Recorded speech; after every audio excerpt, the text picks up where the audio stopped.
Okay, today we want to look more about radical expressions. And so again, it's going to be very important to refresh our minds on the terminology. So let's do that real fast. If I have this radical expression here, what is this guy called? Index, great. What is the actual symbol called? The radicand. The symbol? The radicate. Radical index. And what's underneath is called the radicand. Radicand. Great. Now, it's actually important that you memorize this stuff because different rules that we have today are going to require that. Like you can only do this if the radicands are the same, or you can only do this if they have the same index, blah, blah, blah, blah, blah, blah. If you don't know what those mean, then you're not going to know. Okay? All right, today we have two important things that help us with radicals. And the first is called the product rule. And what's really important, guys, is that you're able to utilize this product rule in both directions. Okay? So here's my product rule. The nth root of a times b is equal to the nth root of a times the nth root of b. Product rule. The nth root of a times b is equal to the nth root of a times the nth root of b. Okay? But also, the nth root of a times the nth root of b is equal to the nth root of ab. So you need to be able to split something up into two radicals, but also multiply two radicals together to put it into one radical. All right? So you need to be able to go in both directions. Let's start with example number 1.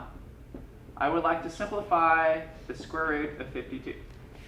Okay? Now, do I know the square root of 52? Is there something times something that equals 52? No. Okay?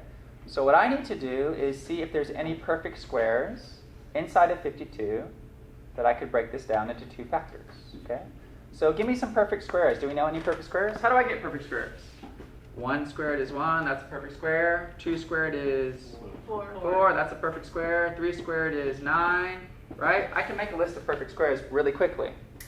Does 4 go into 52? How many times? 13. Great. So I need to recognize that first. So the first thing that I'm going to do is split this up into 4 times 13. And then I'm going to make use of this rule right here. 4 times 13, I can split up into the square root of 4 times the square root of 13. That's the product rule for radicals. So this becomes this. And the only reason why I would do that is because I know the square root of 4. It's just 2. And so I have 2 times the square root of 13. And that's as far as I can go. Okay? The way I did this problem is I utilized my product rule for radicals. I split 52 up into 4 and 13. Then split it up into two radicals. Square root of 4 is just 2, so it's 2 times the square root of 13.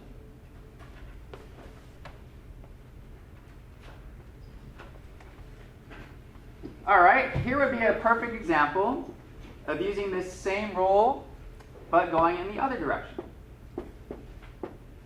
Square root of 2 times the square root of 8. I don't know what the square root of 2 is. I don't know what the square root of 8 is. But if I multiply 2 times 8 together, I get something nice, which is? Square root of 16. Square root of 16. Great. I know the square root of 16. It is? 4. And we're done. Okay? So the first example, I split it up into two radicals. The second example, I multiplied it together into one radical. And in each case, I did whatever was best to help me simplify it. Okay? All right. Let's say you had the square roots of 25w. And you're asked to simplify this. Okay? How would you simplify this? Split it up into what? Square root of 25. Square root of w. I know the square root of 25 is just 5. And the square root of w, I have no idea, so I leave it. Square root of w. Okay? Done a lot of square roots. Let's do a cube root.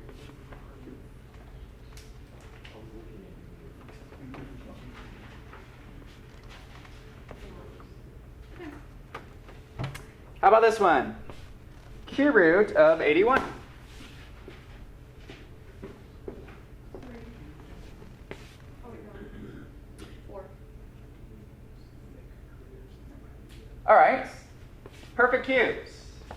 1 cube is 1. That's a perfect cube. 2 cubed is 8. That's a perfect cube. 3 cubed. It's going to get large really fast, right? These are perfect cubes. You can go on and on and on. Do any of those numbers go into 81? Well, 1 obviously goes into 81, but does 8 or 27 go into 81? So if you literally don't know, use a calculator or use your phone, right? Does 8 go into 81 evenly? No. Does 27 go into 81 evenly? Yes, it does. How many times? 3. So I'm going to split this up into 27 times 3. And why would I do that? Because I'm going to use my product rule for radicals to split this up into 2 radicals, and I will be able to simplify the first radical. So now it becomes cube root of 27, cube root of 3. Cube root of 27 is just 3. So I have 3 times the cube root of 3. And that's it. And that's what I'm expecting you guys to be able to do. Take out all of the perfect roots. If we're doing cube root, take out all the perfect cubes that you can cube root. If we're doing fourth root, take out all the perfect fourth roots. Okay? Can we use a calculator like this? Yes. Okay, this is the product rule for radicals. The next formula that we need to learn and be able to utilize is the quotient rule for radicals. And again, just like the product rule, you need to be able to utilize the quotient rule in both directions, okay? If you have a fraction, the nth root of a divided by b, you can split this up into 2 fractions, well not 2 fractions, but 2 radicals, the nth root of a divided by the nth root of b.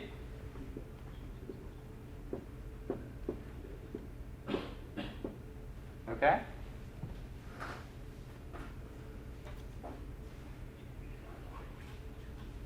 So, for example, my first example, the square roots of 4x over 9. Let's make it 4x squared. Start a little easier, and then we'll get a little bit more difficult. All right, 4x squared over 9. Well, maybe I don't know right away what that is. But what I can do is maybe make my life a little bit easier and split this up in the square root of 4x squared. Look at that one separately, and then the square root of 9. Look at that one separately. Maybe I can do those. Okay. The bottom, everybody should know. What is the square root of 9? 3. Just 3. Now, the square root of 4 is 2. And then let's be very careful. What is the square root of x squared? We talked about this one last class. It is square root of x squared. This is one of the big ones we looked at last time. Yeah, what the value of it. The absolute value of x. Why? Because it can be positive or negative. So whether this number is positive or negative, when you square it, it becomes positive, right? And when you square root a positive, this answer better be positive. Okay? We looked at this last time. But luckily, in this section and in the next few sections, it says assume all the variables are positive. Okay? So when you assume that they're positive, you don't have to use this absolute value of x anymore. Okay? So look for that in your homework and notes. It'll say assume all variables are positive. Great. If they're positive, then I can just put x. I don't have to put absolute value of x. Okay? And that's it. Next example. The cube roots of negative 1 over 8.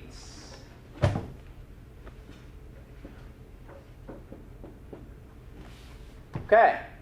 How would I do this? Well, unless I knew the cube root of negative 1 over 8, which you might know, you could split it up into 2 to make your life a little easier and see if you can figure out the cube root of negative 1 and see if you can figure out the cube root of 8. What times what will equal negative 1? Negative 1. What times what will equal 8? 2. My answer, therefore, is negative 1/2.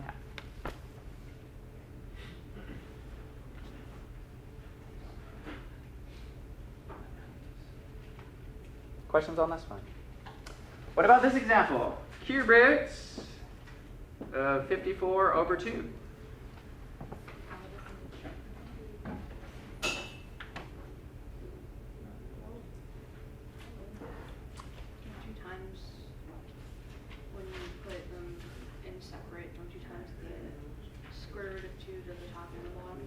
What's 54 divided by 2?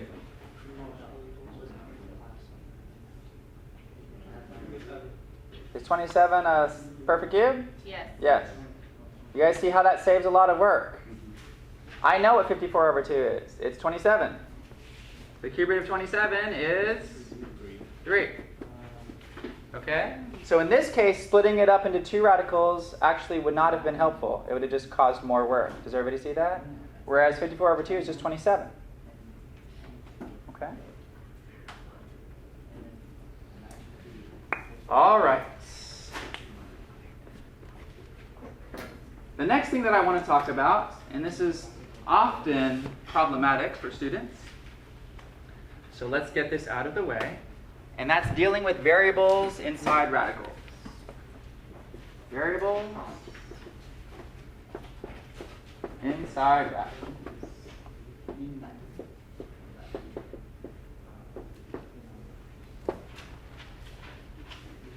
Okay, the first thing that I want you to do is write this down. It's kind of a little pattern that I'm going to give you. So any variable raised to a multiple of 2, any variable raised to a multiple of 2 is a perfect square. Is that a definition, variables inside radicals? It's not a definition, but we're just talking about them in general right now. Okay. So x squared, x4, x6, etc. Yeah. Any variable raised to a multiple of 2 is a perfect square. Okay? That's the first thing to write down. And then this keeps going. Any variable raised to a multiple of 3 is a perfect cube. So multiples of 3 would be x3, x6, x9, etc.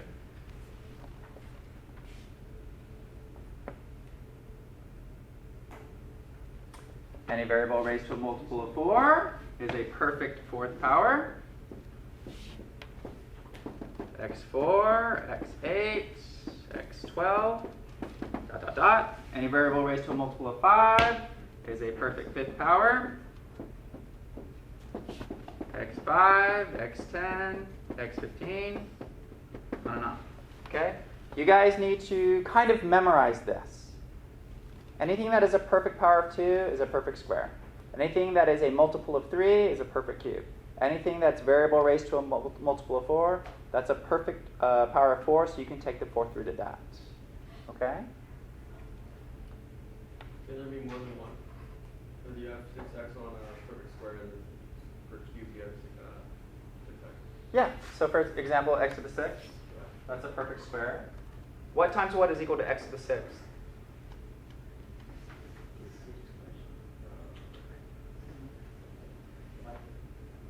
What times what equals x to the 6th? What does my rule for exponents say to do? X to the x to the third times x to the third. What do I do with these exponents? I add them. So it's a perfect. That's why. Okay. What times what will equal x to the 6th? X squared. Because we add the exponents. Okay. So the square root of x to the 6th is x to the third. The cube root of x to the 6th is x squared. Because x squared times x squared times x squared equals x to the 6th. Okay. If I have this down and I've kind of memorized it, then it's going to be easy to do problems like this. Let's do the square root of x to the 50th. Okay? What is this asking me? What times what equals x to the 50th? First of all, is 50 a multiple of 2? So it's a perfect square. Okay? So I know this is going to simplify completely. That's the first thing. So there's 2 ways to look at this, guys. Way number 1. What times what equals x to the 50th? And I use my rule of exponents. I have to add the exponents, right? So x to what power What power plus what power will equal 50? 25. So I know my answer to this is x to the 25th. Okay? Or another way to view this exact same problem is using the material that we did last time. And how did I do the material that we did last time? Can you rewrite this in rational exponent form? What's the index and what's the power, and where do they go? What's the index? 2. That goes on the bottom. What's the power? 50. That goes on top. Right? What is x to the 50th divided by 2?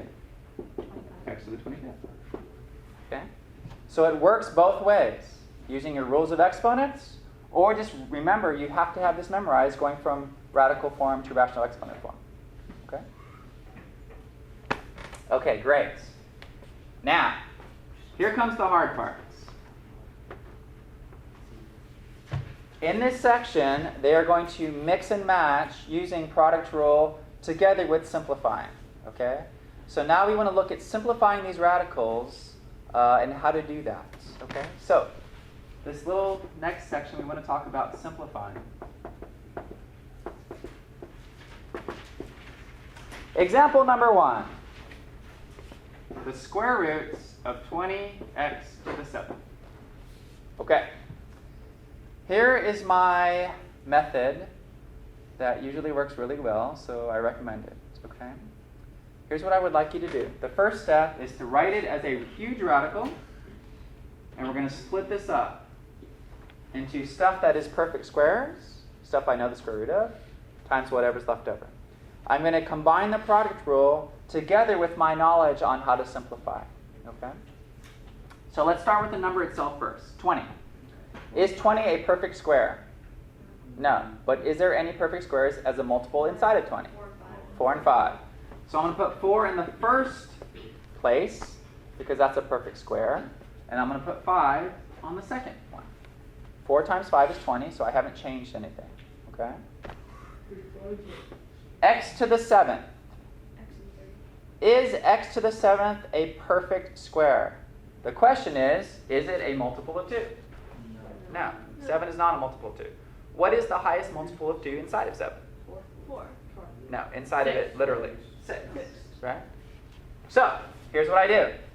X to the 6 is a perfect square, and there's how many x's left over? 1. This is step number 1. Split it up into stuff you know the square root of, times what's left over. Okay? Then you're going to use your product rule of radicals to split this up into 2 radicals. 4x6 and square root of 5x. That's using my product rule. Yes? So the question, so let's say if it was like 20x to the 13th, would you split it up into like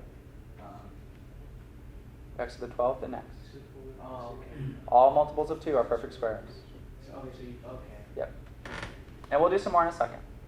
Now, the reason why I did 4x to the 6 is because I said this is all a perfect square. What's the square root of 4? 2. What's the square root of x to the 6? What times what equals x to the 6? 2. X to the 3rd. X to the 3rd times x to the 3rd. I add the exponents, you get x to the 6. And then this other guy just tags along, times the square root of 5x. And that's it, guys. That's my answer. 2x to the 3rd times the square root of 5x. Okay? You split this up into stuff you know the square root of times what's left over. Use your product rule of radicals, split it up into 2 radicals. This simplifies completely. This tags along. All right? And it gets much more difficult, especially when we do cube roots and fourth roots. Let's do a cube root.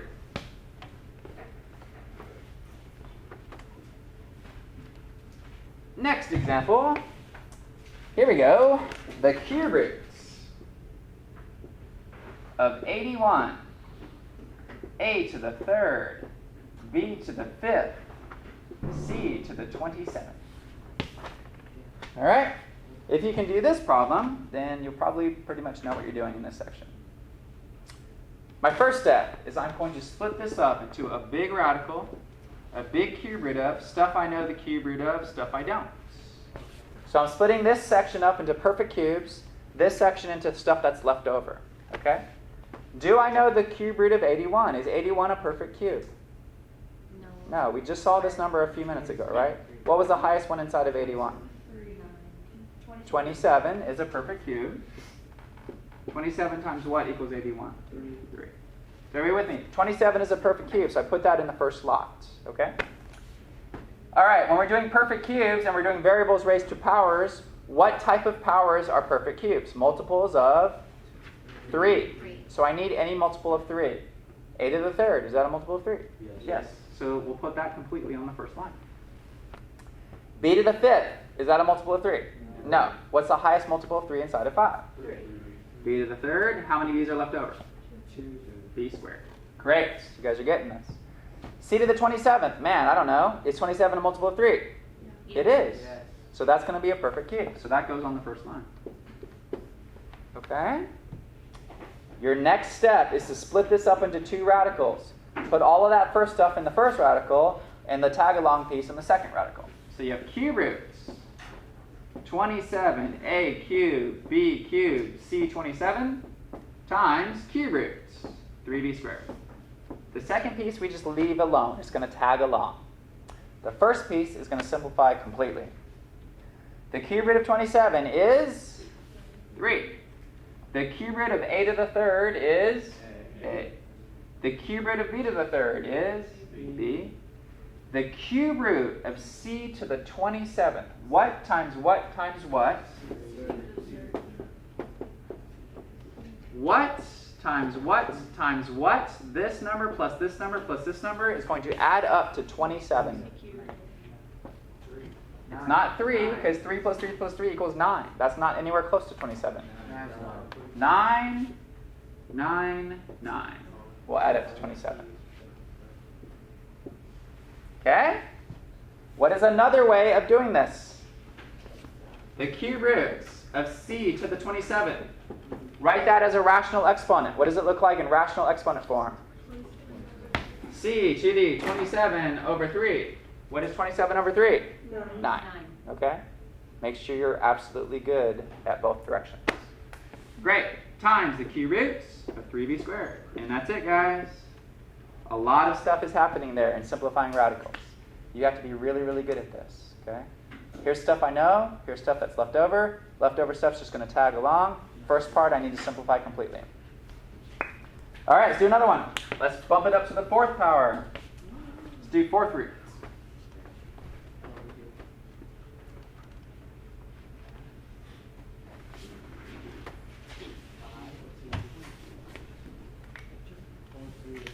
The 4th roots of 32, a to the 8th, b to the 25th. What's the first step? Split it. 4th root of stuff I actually know the 4th root of times stuff that's left over. Do I know any perfect powers of 4? Well, maybe not. Let's go over to the side of our paper, and let's do some perfect powers of 4. 1 to the 4th. 1. 2 to the 4th. 2 to the 4th? 16. 3 to the 4th. Right? These get large really, really fast. 81. Dot, dot, dot. Okay, does 16 or 81 go into 32? 16 does, right? That's nice. So I'm going to put 16 here. 16 times what equals 32? 2. A to the 8th. Is that a perfect power of 4? It is. Why? Because 8 can be squared to, no? It's a multiple of 4. That's all we're looking for. This power is a multiple of 4, and it goes on this line. Is 25 a perfect power of 4? No. What's the highest number that's a multiple of 4 that goes in 24? And b to the first, or b. Okay? These have to add up. So I'll just put b to the first. You don't have to put, but that's what it is. All right. What do I do next? Split it up into 2 radicals. 16 a to the 8th, b to the 24, times the 4th root of 2b. 4th root of 2b is just going to tag along. But this first radical needs to simplify completely. What is the fourth root of 16? 2. What is the fourth root of a to the 8th? What times what times what times what equals a to the 8th? A squared. Okay? And what to the fourth power will give you b to the 24th? B to the 6th. What is my secret cheat to get this? 4 goes into 8, how many times? 2. 4 goes into 24, how many times? 6, right? Because it's just writing it as a rational exponent. Power divided by index. Power divided by index, which we did last time. Times the fourth roots of 2b. Do we get it? All right, good.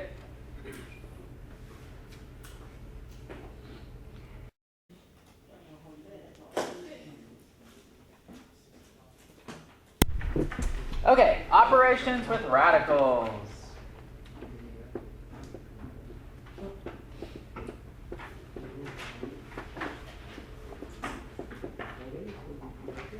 What are some math operations that we know? Operations. If I have a number and a number, what are things I can do? Add, subtract, multiply, divide. Great. All right. Let's start with adding and subtracting.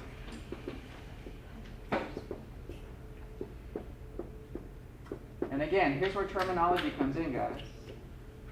With adding and subtracting, they must be like radicals. So we'll put like in quotes. And what that means, for things to be like radicals, same index and same radicand.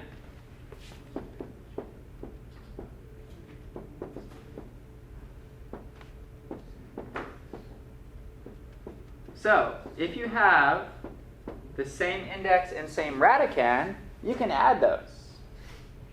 All right? So, let's say you have 3x plus 5x. These are like terms. How do I add like terms? You combine them, it'd be 8x, right. So what we're going to do today, it's very similar to like terms, but they're like radicals, okay?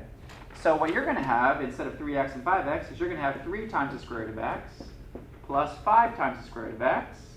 And the question is, can I add these together? Do they have the same index and do they have the same radicand? Yes. Then I can add them. 3 plus 5 is 8. So you have 8 square root of x. Okay?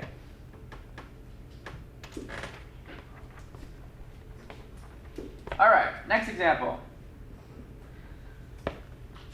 2 times the square root of 3 minus 7 times the square root of 3. Can I combine those? Yes, I can. And what do I get? Negative 5 times the square root of 3. Okay? 2 times the square root of 3 minus 7 times the square root of 3. Just add them up. 2 and negative 7 is negative 5 times the square root of 3. All right, how do they try to trick you? This is how. You'll run into problems like this. 2 times the square root of 75 minus 3 times the square root of 12 minus the square root of 27. Let's all take a look at this guy for a second. At first glance, does it look like I can combine these? No. Probably not, right? Because all the radicands are different. However, have all of those radicands been simplified? They have not, okay?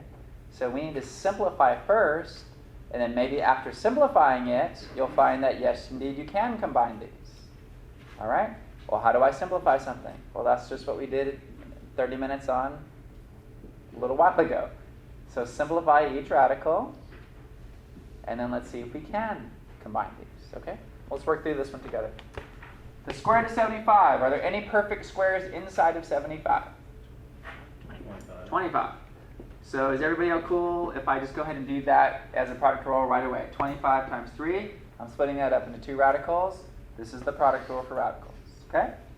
What about square root of 12? I can split that up into what and what? 4 and 3. What about 27? 9 and 3. 9 and 3. Okay. Now, square root of 25 is 5. So I have 2 times 5 times the square root of 3. I have 3 square root of 4 is 2. Square root of 3. And I have square root of 9, which is 3 times the square root of 3. Did everybody see that? So square root of 25 is just 5. Square root of 4 is just 2. Square root of 9 is just 3. Okay? So I've simplified all of the perfect squares inside of those radicals. Okay? Now let's go through one more time and simplify a little further. 2 times 5 is 10. So I have 10 times the square root of 3. 3 times 2 is 6. 6 times the square root of 3. And 3 times the square root of 3. Now, lo and behold, can I combine these radicals? Yes. 10 minus 6 minus 3 is 1. So 1 square root of 3. So you could write that as 1 times the square root of 3. Or if you want, that's just the square root of 3. A lot of work happened there. But yes, indeed, you can combine those. Okay. All right. Why don't you guys give this one a shot?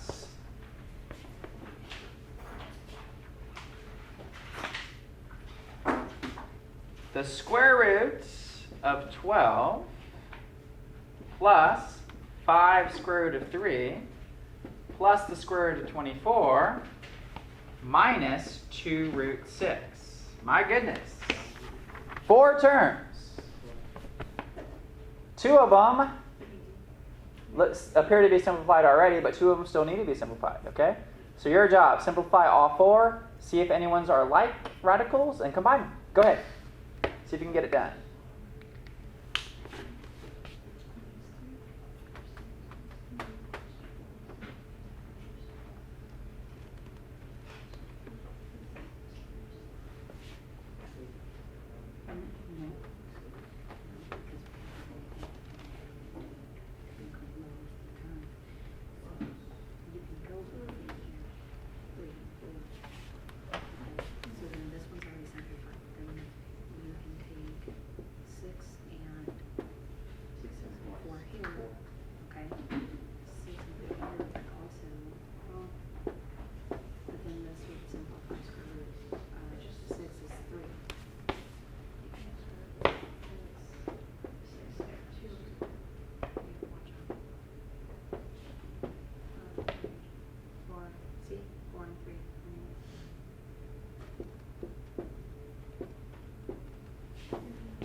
Did everybody get up to that point?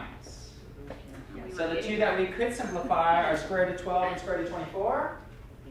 And you should get square root of 4, square root of 3, and square root of 4, square root of 6 for those. And that simplifies to 2 root 3 plus 5 root 3 plus 2 root 6 minus 2 root 6. 2 of these I can combine. 2 of these I can combine. What's your final answer? 7 root 3. That's it. Okay? You guys will have a lot of problems like that. Simplify, simplify. Oh, these I can combine. How do you know if you can combine them? 2 things. What? Same index, same radicand. Okay? Then you can combine them. Wait, how's it just 7? Oh, never mind. 2 plus 5 is 7, and this drops out.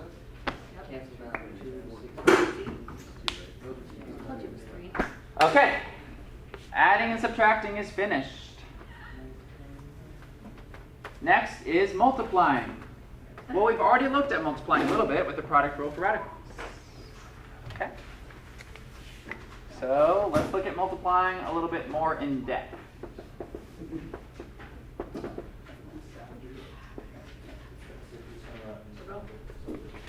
A little bit more detail.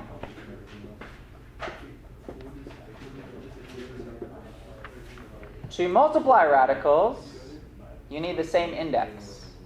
You don't need the same radicand. Okay?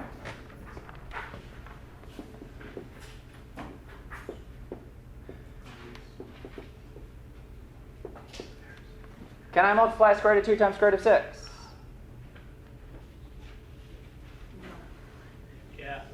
Yeah, they're both square roots.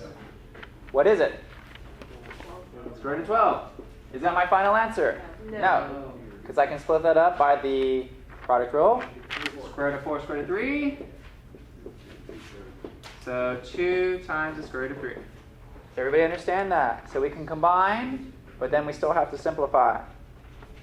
Okay, what happens if there's numbers in front? Like 3 square root of 5 times 2 square root of 10. We haven't done examples like this. Here's what you do. You multiply the numbers in front together, and then you multiply the numbers underneath the radical together. And then you simplify. Okay? So 3 times 2, multiply those together first. That's 6. Square root of 5 times square root of 10. That is square root of 50. You just multiply them together. And then you simplify. What can I break square root of 50 down into? 25 and 2. So 6 square root of 25, square root of 2. 6 times 5 times root 2. What's my final answer? 30 square root of 2. Great. Okay. And we just keep extending this same rule.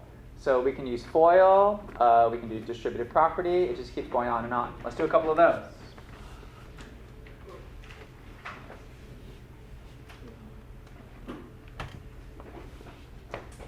The cube root of 2, parentheses, the cube root of 12x minus the cube root of 2x.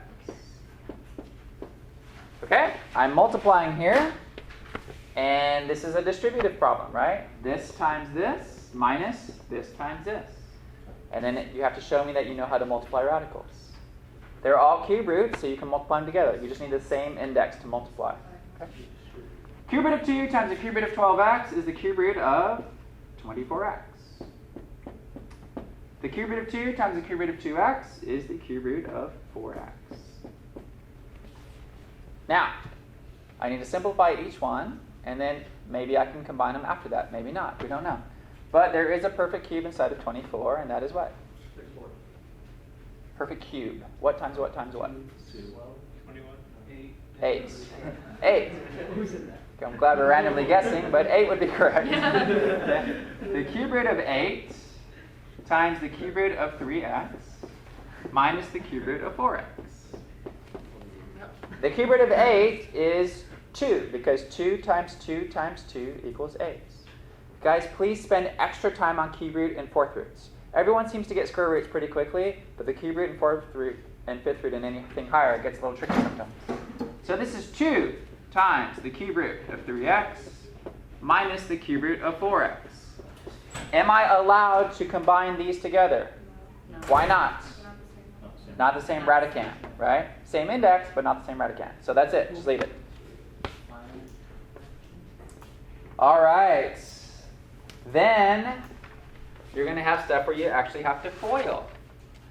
So what about square root of 5 plus square root of 2 times square root of 5 minus just a positive 2? You mean a negative 2? Yeah, minus 2. We got to FOIL this, guys. So first, square root of 5 times square root of 5 is equal to the square root of 25, which is just 5. All right, then, what is the square root of 5 times negative 2? Negative 2 square root of 5. There's nothing I can do, right? Let's put them next to each other. What is square root of 2 times square root of 5? Square root of 10. Great. And then finally, what is square root of 2 times negative 2? Negative 2 square root of 2. Then I look at each term, and if I can simplify any of them, I simplify it. Can any of those be simplified further?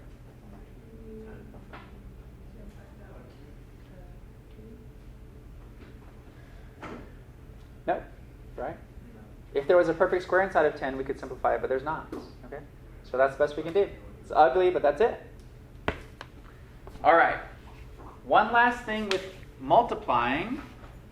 It's an amazing thing that happens, and it's going to be used in just a few minutes. And it's called conjugates.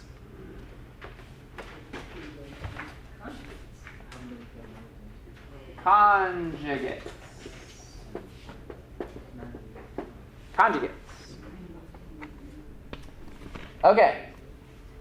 If you have 2 plus the square root of 3, the conjugate to that, it's the same terms, but you switch the sign in the middle. Okay? So if it's 2 plus the square root of 3, the conjugate would be 2 minus the square root of 3. If the problem was square root of 6 plus square root of 5, your conjugate would be square root of 6 minus square root of 5. If it was 4 square root of y plus 3 square root of z, what would your conjugate be? Minus. Same thing with a minus. 4 square root of y minus 3 square root of z. Okay? These are conjugates. The reason why it's something important for us to know is because something amazing happens when you multiply conjugates together. Let's take the middle one. Square root of 6 plus square root of 5, square root of 6 minus square root of 5. How many radicals are there right now? 2, 2 here and 2 here, right? So how many total? 4. All right. Here's what I would like you to do. Multiply those together. FOIL them out. And then tell me what you get.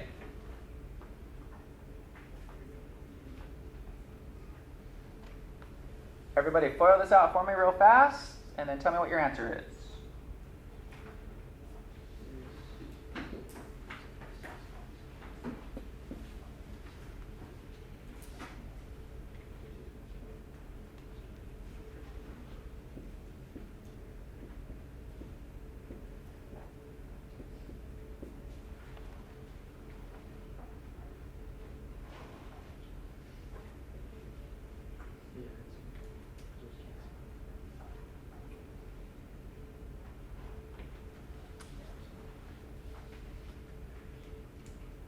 Everybody get it?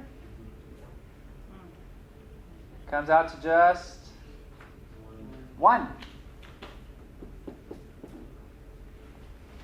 Square root of 6 times square root of 6 is the square root of 36, which is just 6. Then we have minus square root of 30 plus square root of 30. Those middle terms are going to drop out, right? They cancel out. Minus something plus something. And then square root of 5 times square root of 5 is the square root of 25, which is just 5. 6 minus 5 is 1. When you guys multiply conjugates together, the radicals drop out. Okay? Please remember that. When you multiply conjugates together, the radicals drop out. All right. So we've done adding, subtracting, we've done multiplying. What's left? Dividing. Division. Division, question mark. Because we don't really divide.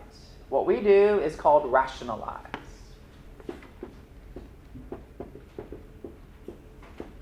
Rationalize the denominator.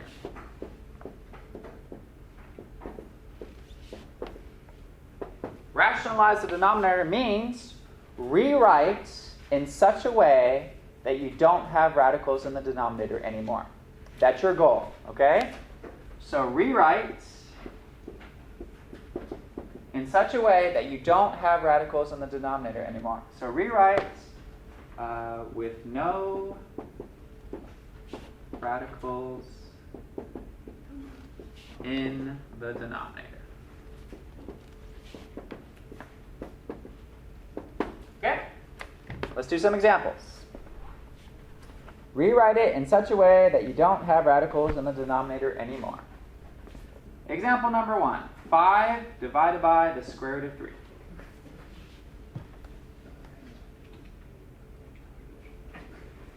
Okay. Everybody sees that there's a square root of 3 in the denominator, right? Mm-hmm. What I need to do is rewrite this without a square root in the denominator. Okay? And this process is called rationalizing the denominator. So what we're going to do is we're going to think ahead, and we're going to multiply the top and bottom of this fraction by the same radical to get rid of the radical in the denominator. So let's look ahead. I don't know the square root of 3. Tell me something you do know the square root of. 4. 4, great. What's another square root you know? 9. I'm going to use 9 because there is a number that I can multiply 3 by to get 9. Is everybody with me on that? Mm-hmm. So I'm looking ahead, and I'd love to get a 9 there. What times this will get a 9 there? 3. 3. So I'm going to put a square root of 3 in the top, square root of 3 in the bottom. What happens to the top? What is 5 times the square root of 3? 5 square root of 3. 5 square root of 3. What happens in the bottom? Square root of 9 is just 3. At this point in the problem, have I done my goal successfully? There's no radical in the denominator, you're good. Okay? This is quote unquote dividing. Get rid of that radical in the denominator. We can simplify the two fractions at the end. Do we do that? Or as long Yes. as we have no Yeah, if this was like, 9 over 3, the 3 can go into 9, yes, simplify. All right, let's try this one. 2 divided by the cube root of 6. 2 divided by the cube root of 6. I need you guys to look ahead and try to figure out a perfect cube that we can get to work.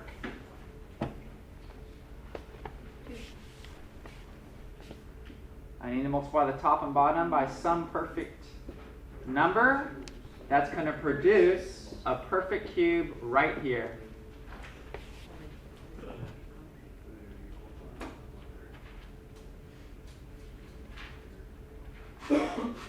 Any ideas?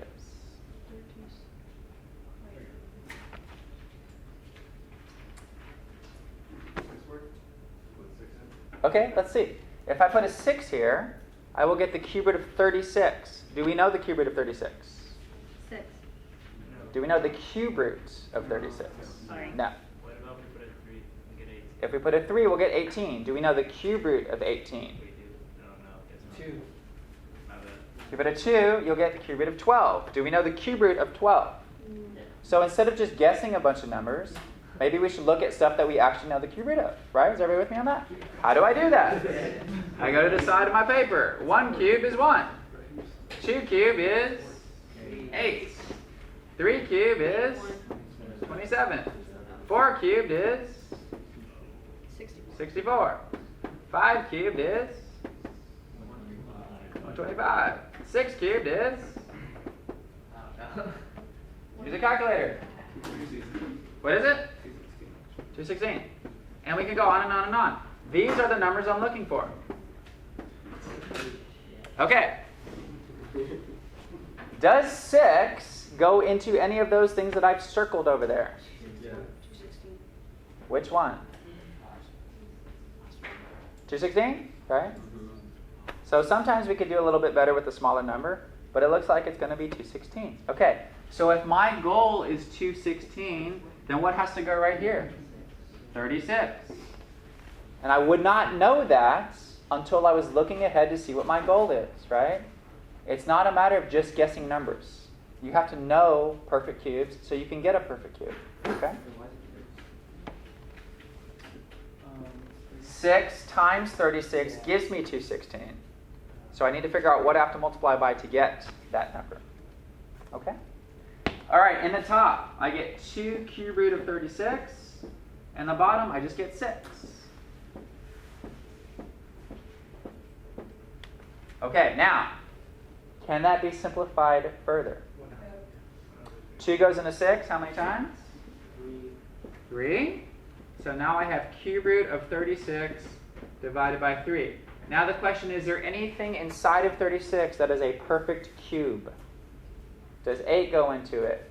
Does 27 go into it? Those are really long lines.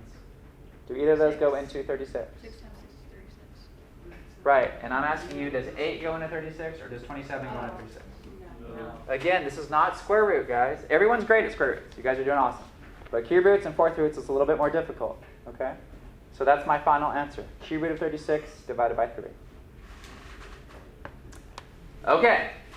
Then, the last type of problem.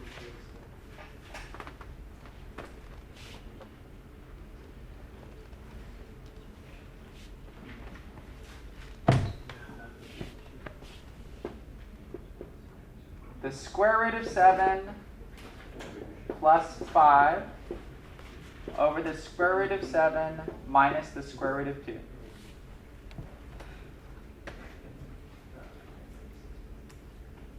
What is wrong with this problem? Why do I even know I have to do work? How come I can't just leave it like it is? Because there's 2 square roots in the bottom. There's 2 radicals in the bottom. Okay? And what was that lovely word we just discovered a couple minutes ago? Starts with the C? Conjugates. If you have a problem like this, your way of solving, rewriting, is to multiply by the conjugate. Why? What was the awesome thing about multiplying by the conjugate? It makes the radical drop off. Radicals are gone. Okay? So I need to know that, and then I need to know, okay, great. I'm going to multiply the bottom by what? Square root of 7. What's the conjugate of square root of 7 minus square root of 2? Plus. Plus. If you do it to the bottom, you have to as well do it to the top. And now you guys got 2 FOIL problems. FOIL the numerator, FOIL the denominator. Whatever's left, there will not be any radicals in the denominator, and then you're done, okay? Then you just have to simplify. All right, go ahead, get to work. FOIL the top, FOIL the bottom, and then we'll be done with this problem. You weren't in here for the conjugates.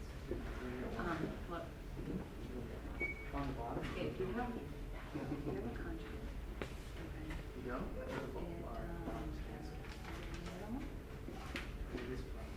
conjugates, yeah. So if you have a conjugate that looks like this, you flip the sign. See if it's a plus, it becomes a minus. So, and then you FOIL each one out. See this? So you FOIL the Yeah, denominator, now and I you get FOIL you. the numerator. Gotcha. Okay, and then you get each one, and then you try to simplify how much. Now the radical drop. Double check that the 4 terms you get are the same 4 terms I have on the board. Down. When you FOIL them out, You get something like this. And we'll get you where you're supposed to be. See? Huh?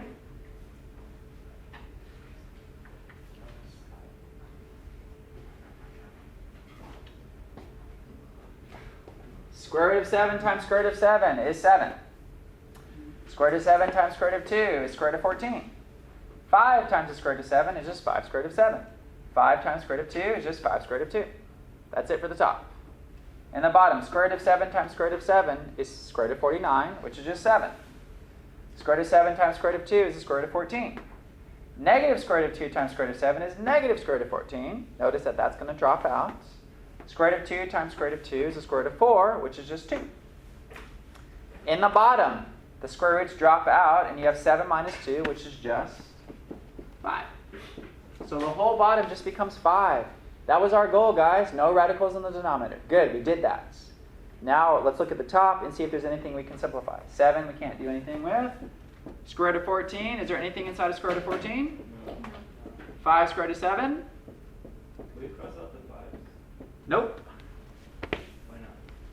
Because we can only cancel factors. Right? So if a 5 factored out of all of this out front, then you could reduce it.